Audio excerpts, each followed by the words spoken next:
Good morning mga auntie! Kamusta naman po kayo? Ipapagawa pala namin itong grass cutter ni Josawa doon sa Jacksonville. 10 minutes lang naman ang drive papunta doon. Kaya pinagtulungan na namin ni Josawa iakyat itong grass cutter niya kay Rondo sa likod. Tinignan lang pala itong grass cutter ni Josawa, hindi nila ginawa kasi wala daw silang available na pyesa. Ano pa ba ang gagawin namin? Kaya agad namin binalik. Pinasok kaagad sa likod ni Rondo. Kaya kami na lang ni Josawa ang maghahanap ng pyesa. Ito pala yung Canadian Tire. Hindi lang gulong ang tinitinda nila dyan. Meron din namang mga halaman, mga gamit sa bahay, mga appliances, mga gamit sa sasakyan. Marami ring mga anik-anik na mabibili dito. Maganda rin mag-ikot-ikot, maganda rin magtingin-tingin, pero hindi magandang bumili. Kakabili lang ako dito kapag nakasale yung mga tinda. Feeling ko noon kapag nakakabili ako ng mga gamit dito, parang nakakaahon-ahon ako ng konti.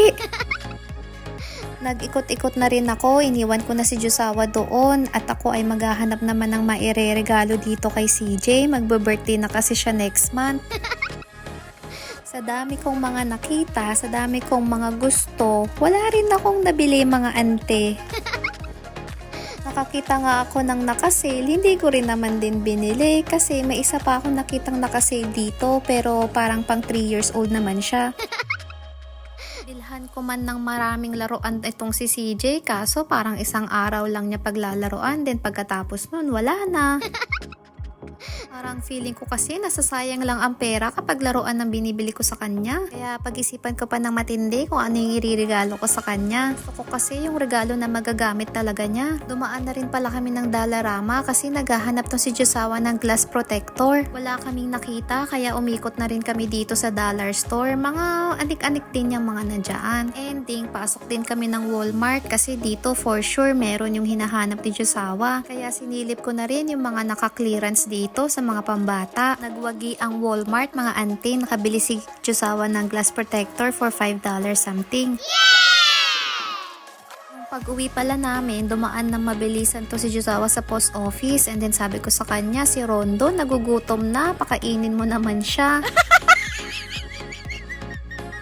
Mapapasana all ka na lang talaga kapag may asawa kang taga-bayad sa gas mo. Magaganda pala yung mga nadaanang naming bahay banda dito. Sa dulo na namin to mga 5 minutes din ang drive. Pag-uwi pala namin mga auntie, naalala ko may nabili pala kaming strawberry na nakasale nung isang araw. $2.99 siya. Nung tinikman ko, ang asim-asim kaya naisipan ko na lang siyang i-fruit shake. Sa ganyang paraan, napapakain ko ng mga prutas si CJ. Lalagyan ko lang yan ng honey para kunyari, healthy.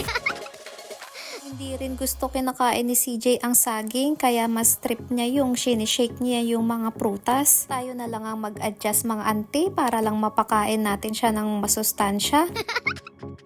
Sa edad kasi niya mga auntie, kailangan marami ka talagang mga pakulo para mapakain mo siya. Meron pala akong naitabing lagayan ng mga juice na binili namin na $10 pero dati sa Divisoria 10 pesos lang yun. Dito $10. Hinayang pa talaga ako no? Pero matagal na panahon na yun nung binili namin yun, talagang tinago ko lang. Gusto kasing umiinom ni CJ ng ganyan kapag may straw, so titikman ko muna kung anong lasa. Okay na siya, hindi masyado matamis kasi honey yung gamit natin. Kaya pala hindi masyado matamis yung nagawa natin mga ante, hindi pala masyado na-dissolve yung honey na nilagay ko kanina. Pasado pa rin naman sa panlasa ni CJ, kaya okay na yan mga auntie. Thank you for watching. Hope to see you on the next one.